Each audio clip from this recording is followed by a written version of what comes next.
Laurence Fox has apologized to journalist Ava Evans over his comments on GB News. The former actor and Dan Wootton hit headlines when he made offensive comments about political journalist Ava Evans on Wootton's show. Earlier this week, Evans discussed men's mental health and suicide on BBC's Politics Live show, which led Laurence to launch a vile tirade of abuse towards her while chatting to Wootton on GB News. In his vicious rant, Fox mocked Evans and publicly humiliated her. He asked the offensive question, "Who'd want to shag that?" He also described Ms. Evans as a little woman and declared, "We don't need these sort of feminist for zero who he said are apathetic and embarrassing." Fox and Wootton received a lot of backlash online, with GB News later suspending Wootton. Wootton soon got suspended from GB News and his contract with Mail Online was terminated a day later. Following days of controversial tweets and an unwillingness to back down on his comments, Laurence has now issued an apology to journalist Evans. In a 15-minute video shared on Twitter, he shared an explanation.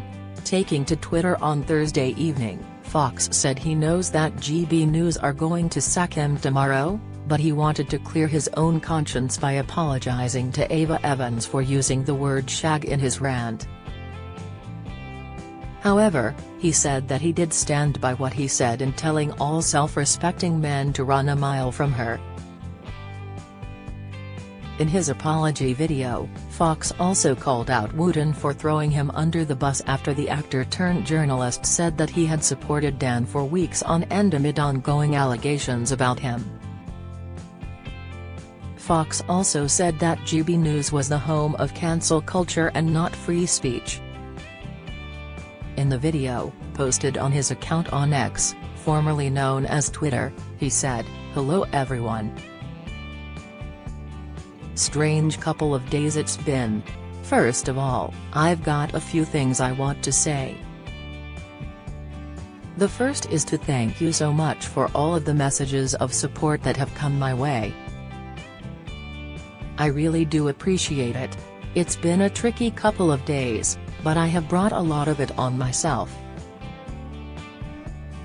I don't think there is any bonus in this modern climate that we have of turning around and saying to people to be unforgiving and unhumble, even though we know that we are faced with a very, very powerful cancel mob. I am now on my second cancellation, so as a father of two, raising two children and starting again is very, very worrying." Ava was talking to Jeff Norcott and he was talking about male suicide on Politics Live. I felt like he was just demeaned every time he tried to raise a point. As somebody who knows men that have killed themselves, and with suicide being the biggest killer of men under 50, you'd think that it should be a big deal. But there was one moment where Ava suggested that it was being made into a cultural issue or something similar, and I thought that was really reprehensible because male suicide is dreadful and it shouldn't be demeaned. It rips apart lives and men do store up their feelings and put on a brave face often and suddenly, from nowhere, they end up taking their own lives and that is unbelievably tragic. I've seen this happen more than once and so, I took that very personally, which is a problem sometimes for me because I am a very emotional person. That was then followed up by seeing a few other clips of Ava saying that she wanted to see men terrified and frightened. I sensed this very strong dislike of men in general, which brewed in me for a couple of days, which is never good.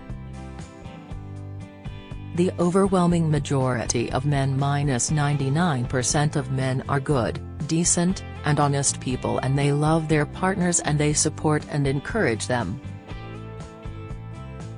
You see families every single day working together happily, and it's only these extreme cases that are dragged out.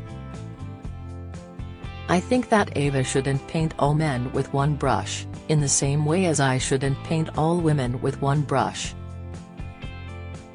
I was being particular about a certain ideological-driven type of woman.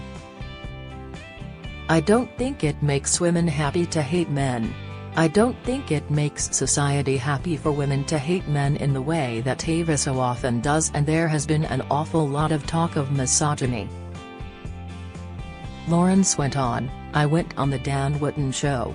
I told them exactly what I was going to say, and I think that people found it amusing. They knew what I was going to say, and I think I did even mention to the producer the use of the word shag, which I don't think is the world's worst word. The point I should have made was to say that men who are traditionally stoic men should probably avoid women who don't like them very much and women who dismiss male suicide. If I was going to be sensible and I could replay it, I would say that any self-respecting man in 2023 would be well advised to avoid a woman who possesses that worldview, because she will probably cause him nothing but harm.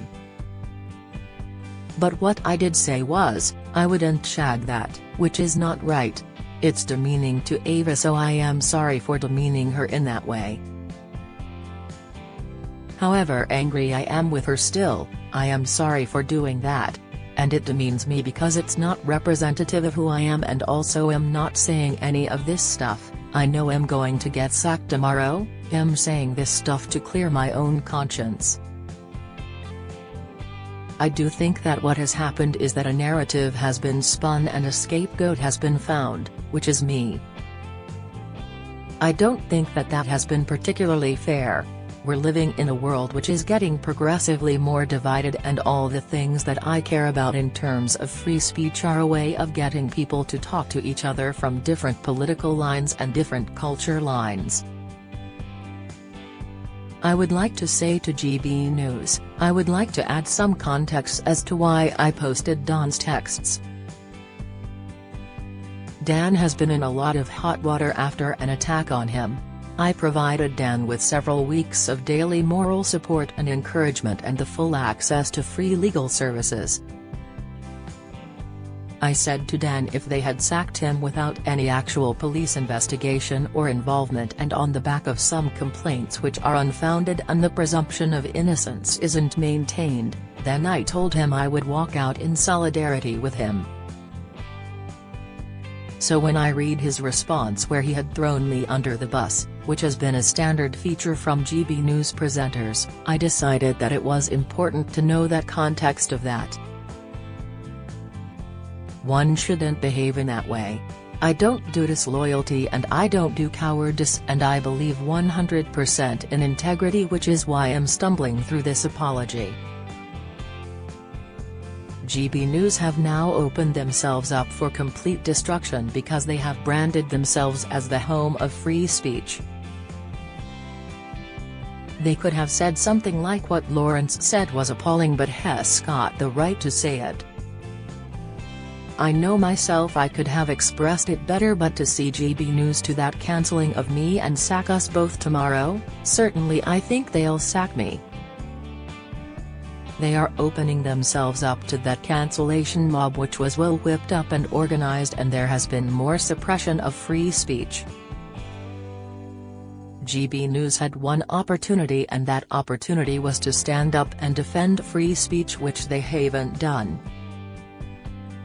They are actually the home of cancel culture and not of free speech. They're more at risk of cancel culture than any other channel, which is so ironic. Laurence went on to compare his situation to that of Gary Lineker, who earlier this year, received a 7-day suspension for comments he made on refugees. When he was given his 7-day suspension, everyone walked out with him. Sometimes I wonder to myself why we're losing this cultural war with people who want to dismantle our culture entirely and dismantle our history and education. And anyone who celebrates British values, they want them to be demonized and hated, and that is the mission. So to me, it is a war.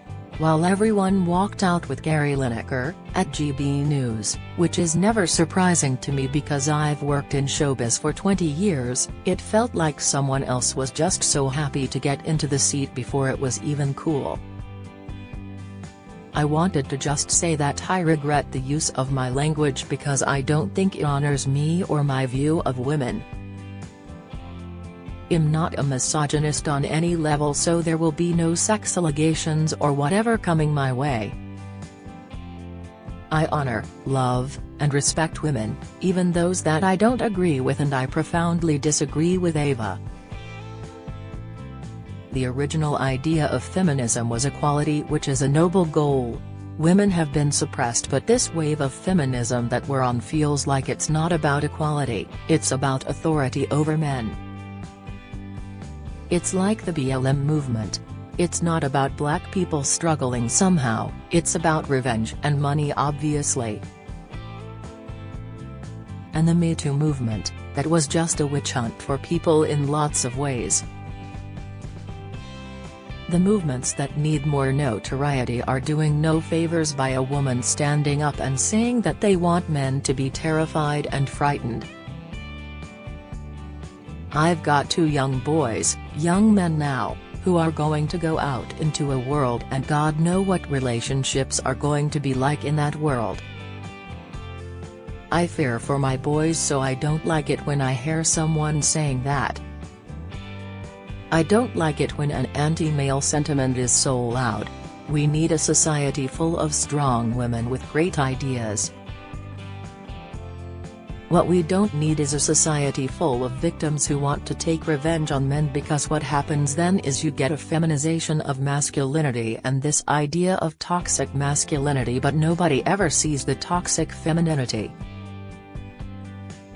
To get us out of his problem where we've got a lot of weak men, we do need some strong men, and in my own cack-handed way, I was trying to make the point that any self-respecting man should run a mile from Ava, which I actually, with all due respect, I do stand by. I think what I'm trying to say is that I could have expressed it in a better way. Fox finished his 15-minute speech by telling viewers to be curious because there are a lot more stories going around out there than the ones that are shoved down your neck every day. Follow Mirror Celebs on Snapchat, Instagram, Twitter, Facebook, YouTube and Threads.